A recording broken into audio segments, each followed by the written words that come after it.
ازيكم عاملين ايه؟ يا رب تكونوا بخير. كل لعيبه الكوره وكل نفسهم يلعبوا كوره ان شاء الله نشوفكم في اكبر واحسن الانديه. معاكم كابتن اسلام مصطفى، فيديو جديد النهارده ان شاء الله هنتكلم عن اختبارات النادي الاهلي في محافظه جديده.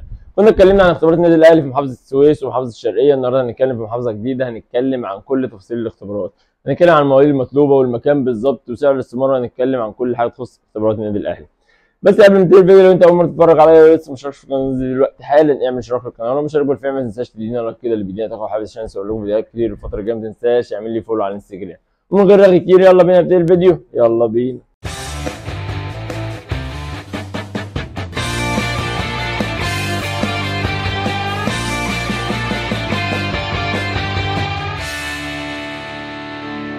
قبل ما نبتدي الكلام عن الاختبارات حابب بس اتكلم في نقطتين.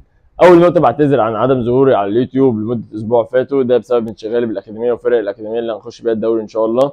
تاني حاجه حابب اتكلم في نقطه، انت دلوقتي لفيت بابنك او لو لعيب كبير شويه لفيت اختبارات وما نجحتش وخلاص الاختبارات قربت تفنش، فاضل لها يعني تقريبا اخر كام نادي بس هيعملوا اختبارات، ومش عارفه تعمل ايه، هل هقعد في البيت، هل هروح اكاديميه، هل هفضل اتمرن، هل هنهي كوره. فانا نصيحتي ليك لا، ما تقعدش تتمرن. ممكن تروح نادي استثماري، مش شرط الاسم بس يكون النادي امكانياته يعني المقابل المادي قليل وفرصتك في اللعب فيه كبيره، وفي نفس الوقت المدرب يكون بيسوق.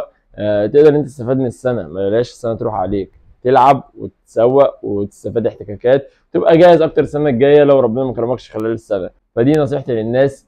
لو انت صغير قوي بلاش تستعجل، لو انت سنك مثلا 13 سنه والكلام ده كله، خد احتكاكك وخد خطواتك بالراحه، بلاش انت من تحت عايز تطلع لاعلى خطوه، خدها واحده واحده. لو انت كبير حاول انت تجرب اخر فرصه ليك، وهي ان انت تلعب في نادي استثماري وربنا يكرمك ان شاء الله. اختبارات النادي الاهلي هتبقى في محافظه اسكندريه، طبعا اسكندريه من اكبر المحافظات وناس كتير بتطلب اختبارات في اسكندريه والناس عايزه تروح اختبارات من اسكندريه، فالنادي الاهلي هيروح لحد اسكندريه هيعمل اختبارات في اسكندريه. طب الاختبارات هتبقى في فرع النادي الاهلي في اسكندريه، وهي في مدرسه بايونيرز الدوليه في المنظره قبلي، مدرسه بايونيرز الدوليه في منظره قبلي، ده فرع الاكاديميه بتاعه النادي الاهلي.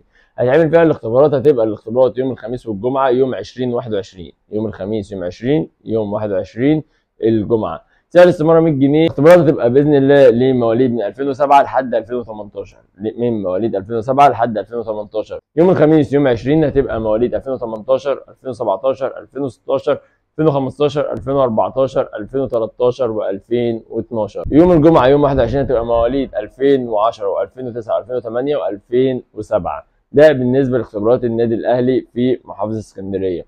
لو انت من اسكندريه ممكن تجرب تروح الاختبارات، محتاجه لعيب يكون مميز جدا افضل من موجود في النادي الاهلي، فخد بالك لازم تبقى مميز جدا. لو انت لعيب نص نص بلاش تتعب نفسك في الاختبارات، او لعيب كويس بس مش جاهز برضو بلاش تتعب نفسك في الاختبارات على الفاضي وبتهلك نفسك نفسيا وبدنيا.